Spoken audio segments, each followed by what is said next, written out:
Welcome students. Myself Fazaldeen, teacher from Zone Mandi, District Poonch, Jammu and Kashmir. Students, आज हम 9th class का subject mathematics topic lines and angles के बारे में पढ़ेंगे। वैसे तो आप सभी जानते ही होंगे लाइंस और एंगल्स के बारे में, तो आज हम और आगे इसके बारे में पढ़ेंगे लाइंस और एंगल्स क्या होते हैं। तो फर्स्ट ऑफ ऑल हम अपनी क्लासरूम में देखें अगर, तो हमारे पास ऐसी बहुत सारी एग्जांपल्स मिलेंगी जो हमें लाइंस और एंगल्स के बारे में बता रही हों। तो हम कुछ ऐसे एग्जांपल्स लेते हैं, कुछ स्ट्रक्चर लेते हैं, या फिर कोई ऐसी फिगर या कोई ऐसा कोई भी चीज़ जिससे हमें पता लग सके लाइन और एंगल्स के बारे में। तो हम एक फ़िगर लेते हैं, मैं आपको यहाँ बता रहा हूँ एक फ़िगर, तो देखें आप स्टूडेंट्स। हम पहले एक फ़िगर अपने सराउंडिंग एरिया से लेते हैं। ये देखें आप, ये आपको नज़र आ रही होगी। इसमें देखें हमें रेलवे की लाइंस नज़र आ रही हैं, पटरी जिसे कहते हैं, है ना। तो इसमें हम देखें कि हमें लाइंस कुछ नज़र आ रही हैं, जैसे ये रेलवे की लाइंस हैं, ये पटरी है। तो ये देखें, ये इस तरह से ये बनी हुई हैं, इस तरह से। तो ये सारी क्या है, लाइंस हैं। कुछ देखो यहाँ से इस तरफ जा रही हैं, तो ये सारी क्या है, लाइंस हैं। तो स्टूडेंट्स, हम एक और फिगर लेते हैं, पिक्चर लेते हैं, जिसमें आप देखें कि आपको एक रोड नज़र आ रही होगी इसमें। तो इसमें आप देखें किस तरह से लाइन आपको मिल सकती है यहाँ पर भी। तो यहाँ देखें आप, ये देखें साइड पे जो ये वाइट कलर की पट्टी बनी हुई है, ये वाली, तो यहाँ पर भी हमें लाइंस दिख रही हैं। ये देखें, यहाँ पर भी लाइंस दिख रही हैं, और ये सेंटर में भी एक लाइंस के छोटे छोटे पार्ट्स बना के, यानी इसको हम लाइन सेगमेंट कह सकते हैं। तो यहाँ देखें, ये लाइंस जो हैं यहाँ पर भी हमें नज़र आ रही है, और साथ में ये देखें जो ग्रिल लगाई गई है गाड़ियों को बचाने के लिए एक्सीडेंट से। ये देखें, यहाँ से भी हम ये कंसेप्ट बता सकते हैं कि लाइन का। आई होप कि आपको समझ आ रही होगी। नेक्स्ट हम कोई और पिक्चर लेते हैं। हम नेक्स्ट ले लेते हैं नोटबुक, अपनी नोटबुक, उसकी पिक्चर ले लेते हैं। तो वो हम देखते हैं। तो उसके लिए भी आप सभी ने देखा ही होगा, नोटबुक का पेज जो होता है इस तरह से नज़र आता है, वो है ना। तो इसमें भी देखो हमें कुछ लाइंस नज़र आ रही हैं, लेकिन यहाँ पर एक चीज़ और साथ में हम ऐड करेंगे कि इन लाइंस से जब एक दूसरे को क्रॉस करती हैं तो उनसे एंगल्स भी बनते हैं। यानी यहाँ पर अगर हम देखें, ये कॉपी की एक लाइन है इस तरह से, और बहुत सारी इस तरह से लाइन लगी हुई है इस पर, और ऊपर से ये लाइन जो है आ रही है, तो इससे भी क्या हो रहा है, एक दूसरे को काट के ये एंगल बना रही है। तो इसके बारे में और हम डिटेल में आगे पढ़ेंगे, तो है ना। इस तरह से यानी एक लाइन आ रही है, उसको इस तरह से दूसरी लाइन काटे तो उससे क्या बन जाते, एंगल बन जाते हैं। तो एंगल के बारे में आगे हम और डिटेल में भी पढ़ेंगे। तो आई होप कि आपको समझ आ रही होगी। तो नेक्स्ट हम कोई और पिक्चर लेते हैं, जैसे हम अपनी क्लास में से विंडो को देख लें। अगर विंडो तो आप सभी ने देखी ही होगी, विंडो का एक पिक्चर लेते हैं इस तरह से, उससे भी देखो हमें ये कंसेप्ट क्लियर हो सकता है कि इसमें भी देखो हमें कुछ लाइंस जैसे नज़र आ सकती हैं। जैसे मिसाल के तौर पर हम यहाँ से देखें, इसके ये जो बॉर्डर है, ये भी एक लाइन इस तरह से है ना, बन रही है ना लाइन इसके ऊपर। ये देखें, यहाँ देखें इस तरह से, ये देखें इस तरह से, ये देखें, ये देखें, है ना स्टूडेंट्स। बच्चों ये देखो, हमें ये अपने माहौल में इस तरह की बहुत सारी चीज़ें मिल सकती हैं। वैसे तो हर चीज़ का कुछ ना कुछ इस्तेमाल तो होता ही है ना। जब हम किसी भी चीज़ के बारे में पढ़ रहे हों, तो अगर हम अपने सराउंडिंग्स एरिया में उन चीज़ों को देखें तो हमें और अच्छी तरीके से वो चीज़ समझ आएगी। अंडरस्टैंड कि आपको, मुझे लगता है कि आपको ये अच्छी तरीके से समझ आई होगी बात। स्टूडेंट्स, हम एक लेते हैं फिगर जो एक क्लॉक की है। वॉल क्लॉक तो हम सभी ने देखी ही है ना। देखें, इसमें हमें एक इसकी छोटी सुई नज़र आ रही है, एक बड़ी सुई नज़र आ रही है इस तरह से, है ना। तो इससे देखें, हमें जब ये एक दूसरे को ज्वाइन कर रही है यहाँ पर, है ना, तो इससे भी एक एंगल बन रहा है ना। ये देखें, बन रहा है ना यहाँ पर एक एंगल इस तरह से। और ये जब सुई, बड़ी वाली जो सुई है, ये चलती रहेगी, है ना, तो इससे क्या होगा, ये जो एंगल है ये अलग अलग बनते रहेंगे। जैसे ये अभी 12 पे है, तो 12 से ही अगर ये आ जाता है 6 पे, है ना, हम इसको मान लें इस वाले पोर्शन को, तो यहाँ पर देखेंगे अलग एंगल बन जाएगा, है ना। इसी तरह से ये अलग अलग एंगल बनाती जाएगी। मैं और थोड़ा डिटेल में आपको इसके बारे में बताता हूँ। हम एक क्या करते हैं, हम एक सबसे पहले एक सर्कल ड्रा कर लेते हैं। तो सर्कल से हम क्या करेंगे, यहाँ पर एक हम सर्कल ड्रा कर लेते हैं इस तरह से, है ना। ये एक सर्कल है। तो इससे हम समझने की कोशिश करते हैं कि किस तरह से ये देखो, यहाँ पर मान लेते हैं हम 12 है, इसके बाद यहाँ पर 1 होता है, यहाँ पर आ जाता है 2 और यहाँ पर 3, इसी तरह से यहाँ पर 6 और यहाँ पर 9, इसी तरह से घड़ी के ऊपर लिखा होता है ना, 7, 8, ये आ गया 9, यहाँ 10 और 11। इस तरह से हम क्या करें, अगर सबसे पहले अगर हम अलग अलग कलर ले लेते हैं, उससे ज़्यादा अच्छी तरीके से मुझे समझाने में लगेगा। ये देखें, ये एक आ गई यहाँ पर इस तरह से, इसकी हैंड और दूसरा हैंड अगर इस वक्त हम मान लें कहाँ पर है, 4 पे हो, यानी 3 के बाद यहाँ 4 है, तो ये देखें इस तरह से एक एंगल बन जाएगा। इसी तरह से अगर हम, जब ये डायरेक्शन चेंज हो जाएगी इसकी, अगर एक हैंड 6 पे है और दूसरे वाला इस तरह से 9 पे हो यहाँ पे, तो ये देखें ये एक एंगल बनेगा इस तरह से।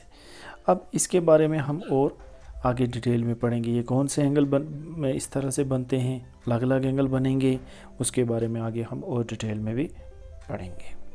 तो हमने अपने देखा किस तरह से, हमने देखा एक वॉल क्लॉक से भी इस तरह से एंगल बनते हैं। उम्मीद है कि आपको ये पसंद आ रहा होगा। हम नेक्स्ट एक और फिगर ले लेते हैं, इसको डिलीट कर लेते हैं पहले हम। तो नेक्स्ट एक फिगर हम और कोई चूज़ करेंगे, हम ले लेते हैं, ये देखो ये देखिए कैंची है, आपको नज़र आ रही होगी कैंची, है ना, इस तरह से। तो इससे देखें यहाँ कि आप देखें, इसके ये 2 ब्लेड हैं इस तरह से, ये वाले और ये वाले, है ना। इससे भी देखो जब ये एंगल बन रहे हैं हमें, यानी ये 2 लाइन्स हैं इस तरह से एक दूसरे को काट रही हैं, उससे एंगल बन रही है। देखो यहाँ पर ये देखो एंगल बन रहे है ना। और जब देखो हम जितना इसको फोल्ड करेंगे, बंद करने की कोशिश करेंगे, ये एंगल छोटा हो जाएगा। अगर इसको ज़्यादा खोलेंगे तो ये एंगल क्या हो जाएगा, बड़ा होता जाएगा। यानी दोनों तरफ, इस तरफ भी एंगल बढ़ेगा और इस तरफ भी एंगल बढ़ता जाएगा।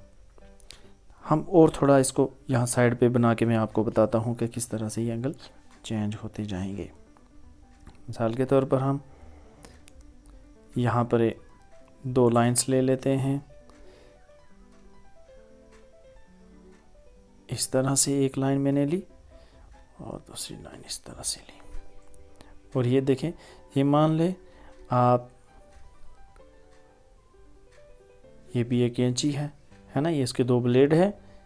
और जब हम इसको इतना खोला होगा तो ये दोनों साइड एंगल जो बनेंगे, इस साइड भी और इस साइड भी, ये दोनों एंगल सेम होंगे। इसके बारे में आगे हम और डिटेल में पढ़ेंगे। देखो, जब इसको हम क्लोज़ करेंगे, बंद करेंगे, है ना, कम करने की कोशिश करेंगे, अगर ये बंद करेंगे थोड़ी सी कैंची को, तो ये देखें इस तरह से ये बनेंगे। अब देखें आप यहाँ पर और ये एंगल बिल्कुल सेम दिख रहे हैं ना, है ना। तो ये चीज़ है इसमें, ये देखें आप कि दोनों तरफ हमें सेम एंगल मिल रहे हैं। तो इन एंगल्स को क्या कहते हैं, इसके बारे में आज जो आज का हमारा ये टॉपिक है, इसमें हम इंशाल्लाह क्लोज़ करने की कोशिश करेंगे कि इन एंगल्स को क्या कहा जाता है। तो यानी दो लाइंस जब आपस में एक दूसरे को काटती हैं, उससे एंगल्स बनते हैं। स्टूडेंट्स देखें, अगर हम लाइन किसे कहते हैं, तो लाइन के बारे में ये है कि ग्रुप्स ऑफ पॉइंट, उनको अगर हम एक सीधा जॉइन करें तो उससे लाइन बनती है। यानी कि इस तरह से छोटे छोटे पॉइंट अगर हम इस तरह से लें, उनको सीधा अगर हम जॉइन करते हैं काफ़ी क्लोज करके जोड़कर, तो उससे हमें क्या मिलती है, लाइन मिलती है। यानी कैसे, इस तरह से, है ना। लाइन जो है बिल्कुल स्ट्रेट इस तरह से सीधी होती है, तो ये आ गई लाइन। तो लाइन के बारे में मैं आपको और डिटेल में थोड़ा बताऊं कि ये ना ही इसका कोई स्टार्टिंग पॉइंट होता है, ना ही कोई एंड पॉइंट होता है। यानी कि ये दोनों तरफ चल रही है। आप मान लो ये इस तरफ भी जा रही है, ये देखो इस तरफ भी जा रही है। ये एरो का मतलब आप ये समझे कि ये दोनों तरफ चल रही है ना। तो ये था लाइन के बारे में। अगर हम इस तरह से कोई, मैंने आपको एक एग्जांपल दी थी, जो पटरी होती है, रेल की पटरी है, तो वो एक कंसेप्ट हम बता सकते हैं कि वो भी एक इस लाइन के बारे में है। यानी जैसे अभी मैंने आपको एक पिक्चर बताई थी ना, यहाँ पर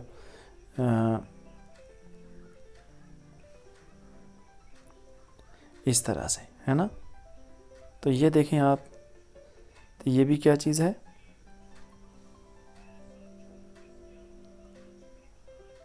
ना। तो इसमें जो लाइंस हैं ये बनी हुई है, दोनों तरफ चल रही हैं।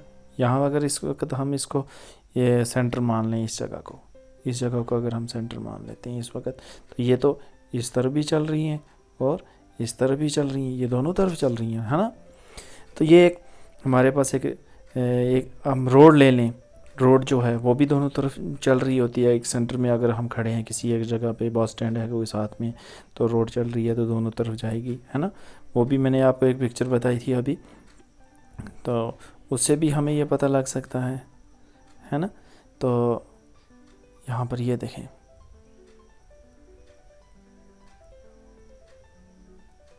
ये देख लें आप, इस तरफ अगर हम कहीं यहाँ पर खड़े हैं इस वक्त, है ना, तो यहाँ पर अगर हम खड़े हैं इस वक्त, ये तो इस तरफ ही जा रही है लाइंस, ये जो रोड है तो इस तरफ ही जा रही है रोड। यानी अगर ये लाइन इसको मान लें तो ये दोनों तरफ चलती है ना। तो इस तरह से भी हम पता कर सकते हैं कि लाइन जो है ये इसका ना ही कोई एंड पॉइंट होता है, ना ही कोई स्टार्टिंग पॉइंट होता है। इसका कोई फिक्स, ना ही ये फिक्स होती है। इसकी लेंथ कितनी है ये भी इसके बारे में नहीं हम कह सकते। तो नेक्स्ट हम थोड़ा और मैं आपको बताता हूँ। यानी कि लाइन जो है वो दोनों तरफ चलेगी, इस तरफ भी और इस तरफ भी। तो लाइन ये देखें, अगर हम ये देखें यहाँ से, ये तो इस तरफ भी जा रही है ना और इस तरफ भी जा रही है। हम आपको देखिए यहाँ से अगर हम सिर्फ इतना पोर्शन ले लेते हैं इस वक्त, ये वाला पोर्शन अगर ले लेते हैं किसका, लाइन का, तो इससे देखें हमें क्या और कंसेप्ट क्लियर होगा। यहाँ पर देखें, अगर हम इतना ही लेते हैं इस तरह से, ऐसी लाइन जो शुरू हो रही है यहाँ से, यानी कि एक पॉइंट है, हम इसको ए मान लेते, ए से ये शुरू हो रही है, इस तरफ जा रही है, तो ऐसी चीज़ को क्या कहेंगे? ऐसी चीज़ को हम कहेंगे रे। क्या कहेंगे? रे कहेंगे, ये है ना। तो ऐसी चीज़ को हम क्या कहेंगे? रे कहेंगे। तो नेक्स्ट मैं आपको बताता हूँ इसके बारे, रे के बारे में, कि हम एक एग्जांपल ले लेते हैं, हम सूरज ले लेते हैं, सन ले लेते हैं, है ना।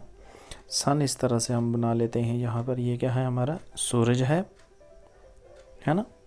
तो सूर्य की जो किरणें हैं ये हमारी पृथ्वी तक, ज़मीन तक भी आती हैं, अर्थ तक, है ना। तो यहाँ पर हम अपनी अर्थ बना लेते हैं। ये क्या आ गई? हमारी अर्थ इस तरफ, तो ये आ गया हमारा सूरज।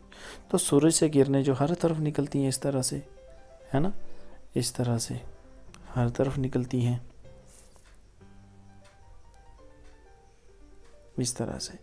तो कुछ किरणें जो हैं यहाँ पर भी आती हैं इस तरह से, और यहाँ से हमारी जो है, जब पृथ्वी अर्थ के ऊपर पड़ती हैं, यहाँ से रिफ्लेक्ट भी हो जाती हैं, है ना। रिफ्लेक्ट भी होती हैं, कुछ तो यहाँ पर ख़त्म हो जाती हैं। ऐसा तो नहीं है इस तरफ जाएंगी कुछ, तो कुछ साइड से आगे निकल जाएंगी इस तरह से, है ना। तो यानी कि जो रे है, रे के बारे में हम ये कह सकते हैं कि इसका, रे का स्टार्टिंग पॉइंट है मगर एंड पॉइंट नहीं है। तो ऐसी चीज़ जिसका स्टार्टिंग पॉइंट हो और एंड पॉइंट ना हो, तो उसे हम क्या कहेंगे? रे कहेंगे, है ना। उम्मीद है कि आपको रे के बारे में पता लग गया होगा। इसी तरह से हम नेक्स्ट लेते हैं। तो रे के बाद हम स्टूडेंट्स हम ले लेते हैं लाइन सेगमेंट। क्या लेते हैं हम? Line segment. और लाइन सेगमेंट किसे कहते हैं, वो कैसी होती है? यानी कि उसमें देखें, एक लाइन सेगमेंट जो है वो एक, उसका एक फ़िक्स पॉइंट होता है, यानी कि वो इस तरह से हम ये दो पॉइंट ले लेते हैं, इसका नाम हम पी रख लेते हैं, एक यहाँ पर इसका नाम हम क्यू रख लेते हैं, यानी ये यहाँ तक। इस तरह से अगर कोई लाइन है जिसके दो फिक्स पॉइंट हैं, यानी यहाँ से शुरू होकर यहाँ पर ख़त्म हो जाए, तो ऐसी चीज़ को हम लाइन सेगमेंट कहेंगे। क्या कहेंगे? Line segment. तो ये आ गया हमारा लाइन सेगमेंट। तो लाइन सेगमेंट के बाद हम देखें ट्रांसवर्सल लाइन किसे कहते हैं। तो ट्रांसवर्सल लाइंस के लिए हम देखें इस तरह से, यानी उसमें है कि अगर हमारे पास दो, इस तरह से ये एक लाइन आ गई, इसको इस तरह से एक लाइन अगर काटती है, यानी किसी एक पॉइंट पे काट लेती है यहाँ पर, तो ये दो क्या आ गई? ट्रांसवर्सल लाइंस आ गई, जिन्होंने एक दूसरे को काटा। और इस काटने की वजह से देखें हमें कुछ एंगल्स भी बन रहे हैं। तो एंगल्स के बारे में आगे हम और डिटेल में पढ़ेंगे, लेकिन आप यहाँ पर देख लें किस तरह से एंगल बना। एक तो एंगल ये वाला बना है, ये वाला, यानी एंगल 1 और 2। इधर देखें ये वाला 3 और ये वाला एंगल 4, यानी दो लाइंस के एक दूसरे को काटने से भी हमें एंगल मिलते हैं। तो ऐसी लाइंस को हम क्या कहेंगे? Transversal line. तो ये आ गया ट्रांसवर्सल लाइन। उसके बाद आ गया पैरेलल लाइंस। ये पैरेलल लाइंस कैसी होती हैं इसके बारे में मैं आपको बताता हूँ।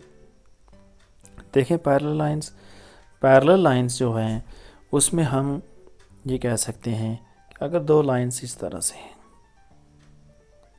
इसको मान लें L1 और इसको मान लें L2, तो ये पैरेलल लाइंस तभी होंगी कि इनके बीच में जो डिस्टेंस है, ये वाला डिस्टेंस जो है, ये एक जैसा हो। अगर यहाँ से अगर 5 सेंटीमीटर अगर कहीं डिस्टेंस है, तो यहाँ पर भी कितना होगा? 5 सेंटीमीटर ही होगा यहाँ से इस तरफ।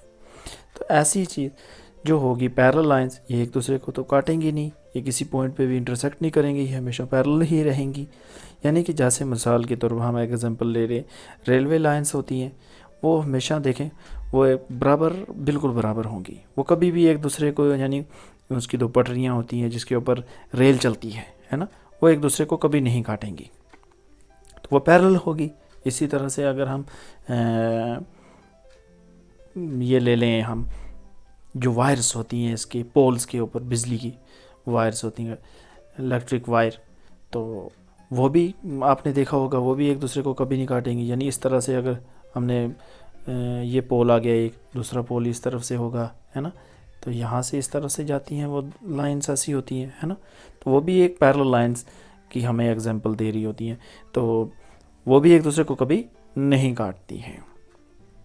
तो ये आ गई पैरेलल लाइंस। देखिए पैरेलल लाइंस तो ये आ गई। इसके बाद आ गया हमारा एंगल्स।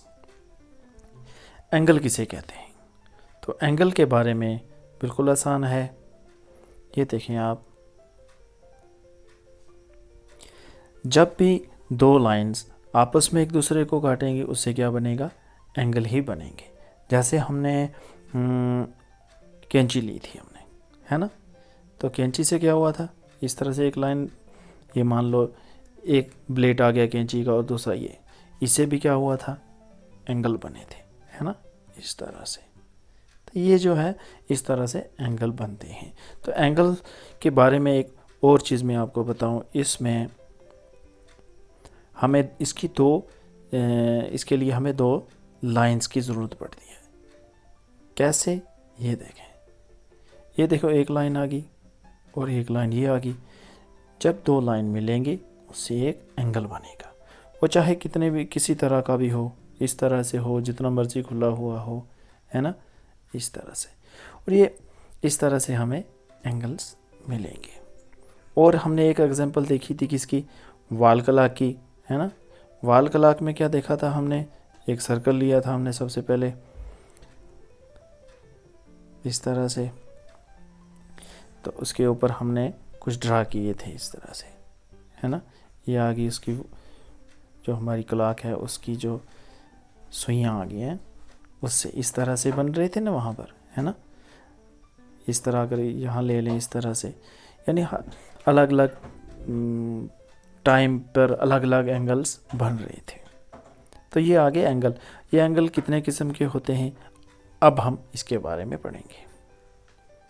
और ये स्टूडेंट्स, हम एक लेते हैं फिगर जो एक क्लॉक की है। वाल क्लॉक तो हम सभी ने देखी ही है ना। देखें इसमें हमें एक इसकी छोटी सुई नज़र आ रही है, एक बड़ी सुई नज़र आ रही है इस तरह से, है ना। तो इससे देखें हमें जब ये एक दूसरे को ज्वाइन कर रही है यहाँ पर, है ना, तो इससे भी एक एंगल बन रहा है ना। ये देखें बन रहा है ना यहाँ पर एक एंगल इस तरह से। और ये जब सुई, बड़ी वाली जो सुई है, ये चलती रहेगी, है ना, तो इससे क्या होगा? ये जो एंगल है ये अलग अलग बनते रहेंगे। जैसे ये अभी 12 पे है, तो 12 से ही अगर ये आ जाता है 6 पे, है ना, हम इसको मान लें इस वाले पोर्शन को, तो यहाँ पर देखेंगे अलग एंगल बन जाएगा, है ना। इसी तरह से ये अलग अलग एंगल बनाती जाएगी। मैं और थोड़ा डिटेल में आपको इसके बारे में बताता हूँ। हम एक क्या करते हैं, हम एक सबसे पहले एक सर्कल ड्रा कर लेते हैं। तो सर्कल से हम क्या करेंगे, यहाँ पर एक हम सर्कल ड्रा कर लेते हैं इस तरह से, है ना। ये एक सर्कल है। तो इससे हम समझने की कोशिश करते हैं कि किस तरह से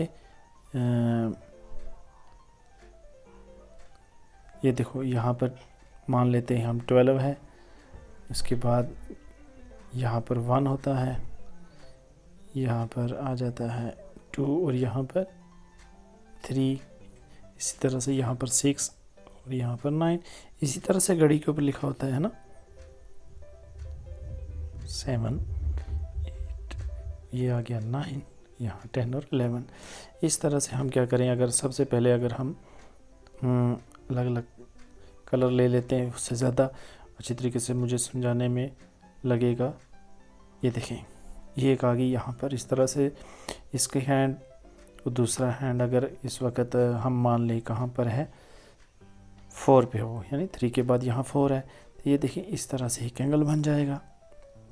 इसी तरह से अगर हम जब ये डायरेक्शन चेंज हो जाएगी इसकी, अगर एक हैंड 6 पे है और दूसरे वाला इस तरह से 9 पे हो यहाँ पे, तो ये देखें ये एक एंगल बनेगा इस तरह से। अब इसके बारे में हम और आगे डिटेल में पढ़ेंगे, ये कौन से एंगल में इस तरह से बनते हैं, अलग अलग एंगल बनेंगे, उसके बारे में आगे हम और डिटेल में भी पढ़ेंगे। तो हमने अपने देखा किस तरह से हमने देखा एक वॉल क्लॉक से भी इस तरह से एंगल बनते हैं। उम्मीद है कि आपको ये पसंद आ रहा होगा। हम नेक्स्ट एक और फिगर ले लेते हैं, इसको डिलीट कर लेते हैं पहले हम। तो नेक्स्ट एक फिगर हम और कोई चूज़ करेंगे, हम ले लेते हैं, ये देखो ये देखिए कैंची है, आपको नज़र आ रही होगी कैंची है ना, इस तरह से। तो इससे देखें यहाँ कि आप देखें इसकी ये 2 ब्लेड हैं इस तरह से, ये वाले और ये वाले, है ना। इससे भी देखो जब ये एंगल बन रहे हैं हमें, यानी ये 2 लाइंस हैं इस तरह से एक दूसरे को काट रही हैं, उससे एंगल बन रही है। देखो यहाँ पर ये देखो एंगल बन रही है ना। और जब देखो हम जितना इसको फोल्ड करेंगे, बंद करने की कोशिश करेंगे, ये एंगल छोटा हो जाएगा। अगर इसको ज़्यादा खोलेंगे तो ये एंगल क्या हो जाएगा, बड़ा होता जाएगा। यानी दोनों तरफ, इस तरफ भी एंगल बढ़ेगा और इस तरफ भी एंगल बढ़ता जाएगा। हम और थोड़ा इसको यहाँ साइड पे बना के मैं आपको बताता हूँ कि किस तरह से ये एंगल चेंज होते जाएंगे। मिसाल के तौर पर हम यहाँ पर 2 लाइंस ले लेते हैं, इस तरह से एक लाइन मैंने ली और दूसरी लाइन इस तरह से ली। और ये देखें, ये मान ले आप, ये भी एक कैंची है ना, ये इसके 2 ब्लेड है। और जब हम इसको इतना खोला होगा तो ये दोनों साइड एंगल जो बनेंगे, इस साइड भी और इस साइड भी, ये दोनों एंगल सेम होंगे। इसके बारे में आगे हम और डिटेल में पढ़ेंगे। देखो जब इसको हम क्लोज़ करेंगे, बंद करेंगे, है ना, कम करने की कोशिश करेंगे, अगर ये बंद करेंगे थोड़ी सी कैंची को, तो ये देखें इस तरह से ये बनेंगे। अब देखें आप यहाँ पर और ये एंगल बिल्कुल सेम दिख रहे हैं ना, है ना। तो ये चीज़ है इसमें, ये देखें आप कि दोनों तरफ हमें सेम एंगल मिल रहे हैं। तो इन एंगल्स को क्या कहते हैं, इसके बारे में आज जो आज का हमारा ये टॉपिक है, इसमें हम इंशाल्लाह क्लोज़ करने की कोशिश करेंगे कि इन एंगल्स को क्या कहा जाता है। तो यानी 2 लाइंस जब आपस में एक दूसरे को काटती हैं, उससे एंगल्स बनते हैं। अब देखें स्टूडेंट्स, हमारे पास आ जाता है types of angle. Types of angles में हमारे पास आता है acute angle, right angle, obtuse angle, straight angle, reflex angle and full angle, जो कंप्लीट एंगल होता है। जो एक्यूट एंगल देखें, सबसे पहले तो एक्यूट एंगल जो होगा वो लेस देन 90 डिग्री होगा, 0 डिग्री से बड़ा होगा और मगर 90 डिग्री से कम होना चाहिए। 90 डिग्री वाला एंगल कौन सा हमारा, ये वाला जो है, इसे कम होना चाहिए। यानी ये वाला एंगल कौन सा, ये राइट एंगल हमारा है। तो राइट एंगल उसे कहा जाता है जो एग्जैक्ट 90 डिग्री का होगा।